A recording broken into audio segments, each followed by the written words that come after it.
দেখো কি দেওয়া আছে, F of x equals to 5 plus 1/5 plus 2, F of minus x এর মান কত হবে এটা বের করতে হবে।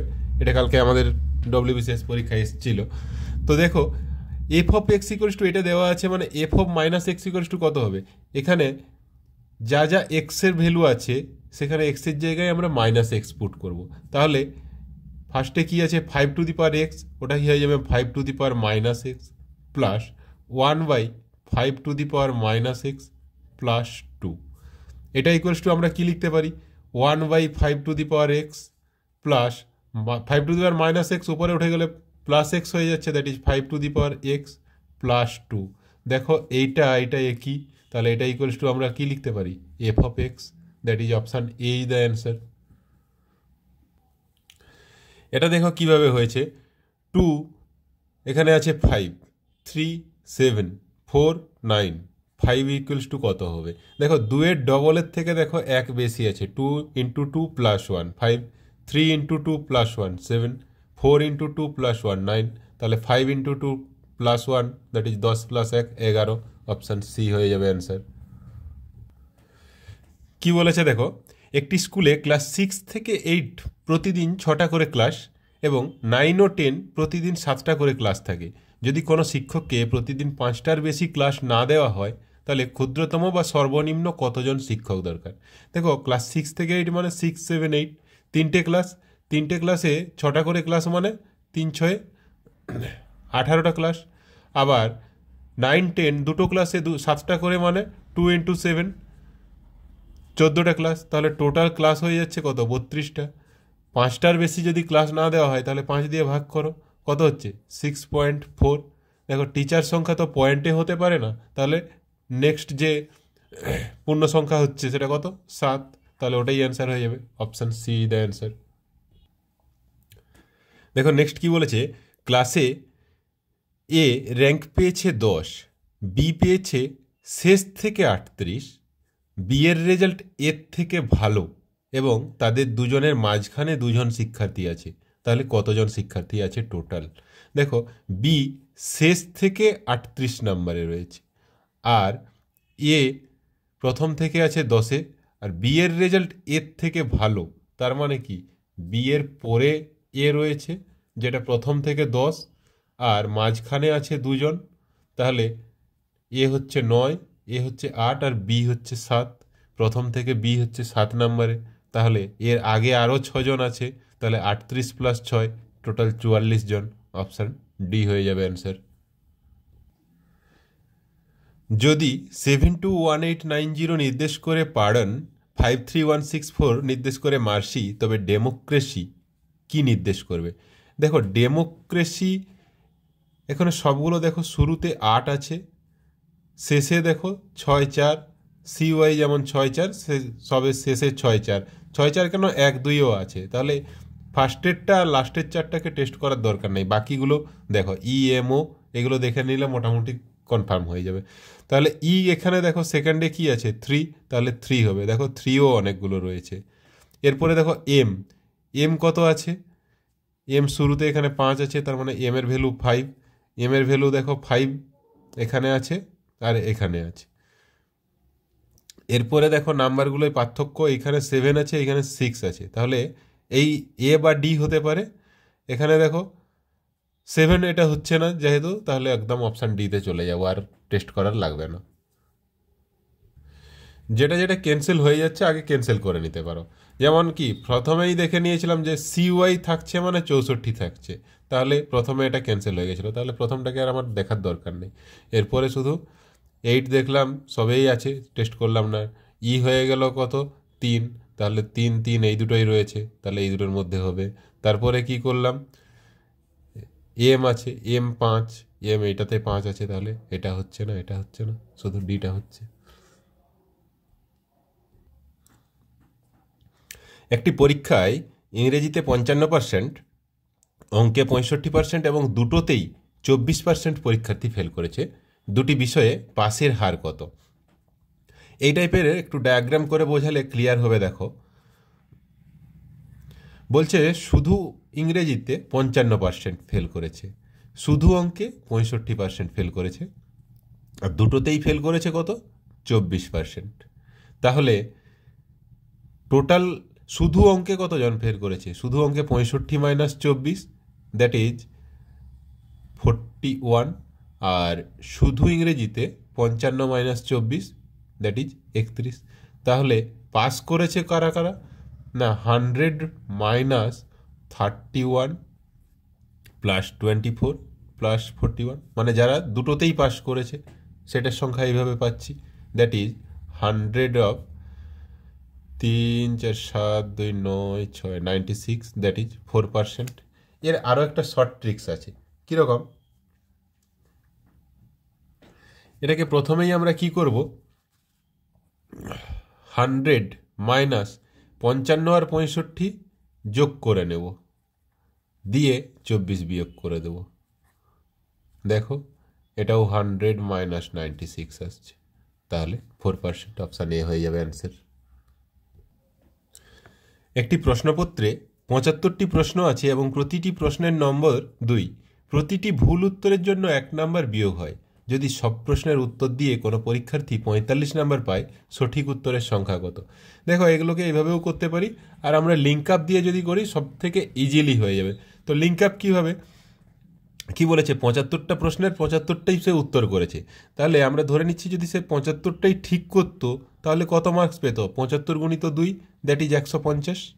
আবার 75টাকে যদি সে 75টাই ভুল করতো তাহলে 75 গুণিত -1, তাহলে -75 সে মার্কস পেত।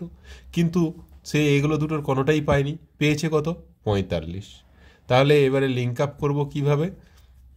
150 থেকে 45 বিয়োগ করলে কত হচ্ছে? 105। আর 45 থেকে -75 বিয়োগ করলে কত হচ্ছে? 120। তাহলে তার ঠিক উত্তরের সংখ্যা আর ভুল উত্তরের সংখ্যা তার অনুপাত হচ্ছে 120:105। একে যদি আমরা কাটাকাটি করি কত হচ্ছে? দেখো 5 15 দিয়ে চলে যাবে, 15 8 15 7। তাহলে ঠিক উত্তর আর ভুল উত্তরের অনুপাত হচ্ছে 8:7। টোটাল কতগুলো কোশ্চেন ছিল? 75টা। তাহলে ঠিক উত্তরের অনুপাত কত? 8। তাহলে 75 গুণিত 8/8 + 7 15। তাহলে 15 5 5 8 40টা। অপশান ডি হয়ে যাবে অ্যান্সার। যে ক্ষুদ্রতম সংখ্যা যোগ করলে 8798 গুণিত 8792 একটি পূর্ণবর্গ হয় তা হলো, দেখো এই টাইপের কোশ্চেন থাকলে আগে একটু ডেসক্রিপটিভ দেখিয়ে দিই। 8798কে আমি কি লিখতে পারি? 8795 প্লাস 3 ইন্টু 8795 মাইনাস 3 লিখতে পারি, that is a plus B into a minus B, which is 8795 whole square minus 3 square. তাহলে আমরা যদি এই টার্মটা যোগ করি তাহলেই পূর্ণবর্গ পেয়ে যাব। 3 স্কোয়ার মানে কত? 9। অপশান ডি হয়ে যাচ্ছে। এটার এতটা না ভেঙেও করতে পারি। কিভাবে করব? দেখো সংখ্যা দুটোর মধ্যে পার্থক্য কত আছে? 92 আর 98। তাহলে সংখ্যা দুটোর মধ্যে পার্থক্য হচ্ছে 6। তার অর্ধেককে হোল স্কোয়ার করে দিলেই অ্যান্সার পেয়ে যাব 3 square, that is 9। Direct answer হয়ে যাবে অপশান ডি। দেখো কি বলেছে, 6000 টাকার একটি চেক ব্যাংকে ভাঙাতে গেলে ব্যাংক 200 টাকা ও 100 টাকার নোট মিলিয়ে মোট 48টা নোট দেয়। 200 টাকার নোটের সংখ্যা কত? দেখো এই টাইপের কোশ্চেন থাকলে আমরা কি করব? এখানেও লিঙ্ক আপ ইউজ করব। লিঙ্ক আপ ইউজ করলে দেখো টোটাল 48টা নোট দিয়েছে। আমরা ধরে নিচ্ছি যদি সবগুলোই 200 টাকার নোট হতো তাহলে 48 দুয়ে 9600 টাকা হতো। আবার সবগুলোই যদি 100 টাকার নোট হতো তাহলে 48 গুণিত 100 4800 টাকা হতো। কিন্তু 6000 টাকা হয়েছে বাস্তবে। এবারে লিঙ্ক আপ করো। 9600 থেকে 6000 গেলে কত হচ্ছে? 3600। 6000 থেকে 4800 গেলে 1200। তাহলে এই দুটো রেশিও হয়ে যাচ্ছে, কাটাকাটি করে দাও, 1:3। এবারে 48টা নোট ছিল, তাহলে 200 টাকার নোটের রেশিও কত? 1। তাহলে 1/1 + 3, that is 4 into 48, that is 4 12 48। Answer কত? 12। অপশান বি হয়ে যাবে অ্যান্সার। নেক্সট দেখো, X star Y equals to X plus Y যদি এক্স লেস দেন ওয়াই হয়, এক্স মাইনাস ওয়াই যদি এক্স গ্রেটার দেন ওয়াই হয়, আর 2x যদি এক্স ইকুয়ালস টু ওয়াই হয়। তাহলে দেখো 5 স্টার 7 স্টার 2, এখানে দেখো ফার্স্ট ব্র্যাকেটের মধ্যে কাজ আগে করে নেব। 7 স্টার 2 মানে 7টা এখানে 2-এর থেকে বড়, তাহলে কি এক্স মাইনাস ওয়াই হবে, that is 7 minus 2 5, plus 5 star 7, এখানে 5টা ছোট, তাহলে 5 প্লাস 7 হয়ে যাবে 12 স্টার 2। এবারে দেখো 5 5 দুটো সমান, তাহলে 2x হয়ে যাবে, দ্যাট ইজ 10, প্লাস 12 স্টার 2, 12টা বড়, 12টা যখন বড় হচ্ছে তখন কি করব, বিয়োগ করে দেবো 12 মাইনাস 2 10, তাহলে 10 প্লাস 10 কত হয়ে যাচ্ছে অ্যান্সার 20, অপশান এ হয়ে যাবে অ্যান্সার।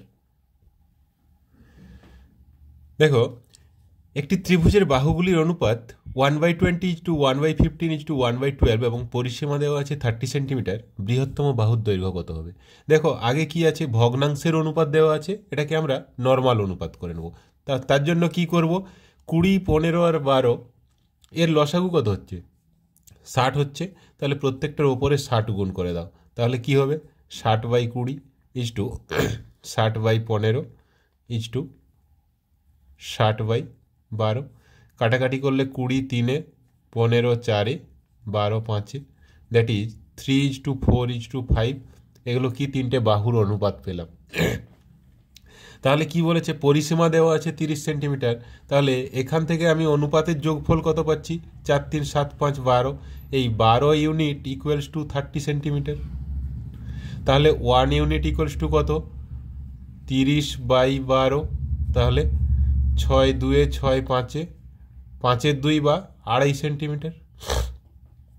এবারে কি চেয়েছে আমাদের, দেখো বৃহত্তম বাহু, বৃহত্তম বাহু কোনটা না, যার অনুপাত 5, তাহলে আমি 5-এর সাথে যদি 2.5 গুণ করে দিই তাহলে বৃহত্তম বাহুর দৈর্ঘ্য পেয়ে যাব, that is 12.5 centimetre, option C is the answer. Next দেখো 1 - 1/3 into 1 - 1/4 into 1 - 1/5 dot dot dot 1 - 1/99 into 1 - 1/100, এটাকে আমরা ভেঙেও করতে পারি, আর একটা শর্ট ট্রিক্সও আছে। আগে ভেঙে করে নিই।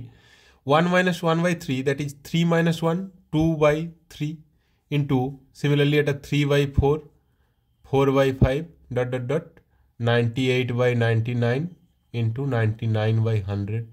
দেখো সব কেটেই গেলে পড়ে থাকছে শুধু 2/100, দ্যাট ইজ কাটাকাটি করলে 1-এর 50 1/50, বা 2/100 থেকে আমি ডাইরেক্ট যেহেতু পয়েন্টে আছে 0.02 লিখে দিতে পারি, অপশান বি অ্যান্সার। কিন্তু এর থেকে আরও ইজিলি করব, কাটাকাটি কিছু না করে। কিভাবে, একদম ফার্স্টে দেখো কত আছে 1/3, এর থেকে জাস্ট 1 কম, 3 থেকে 1 কম মানে কত 2, আর এটা হয়ে যাবে লব, আর হর হবে একদম শেষে যেটা থাকছে 100। কখন এটা হচ্ছে, যখন এইভাবে প্রত্যেকটা 1 - 1/3 সব যদি এক এক করে বাড়তে থাকে, যেখান থেকে শুরু হবে সেটারই 1 কম হয়ে যাবে লব, আর একদম শেষে যেটা থাকবে সেটা হয়ে যাবে হর। 2/100 0.02, অপশান বি হয়ে যাবে অ্যান্সার।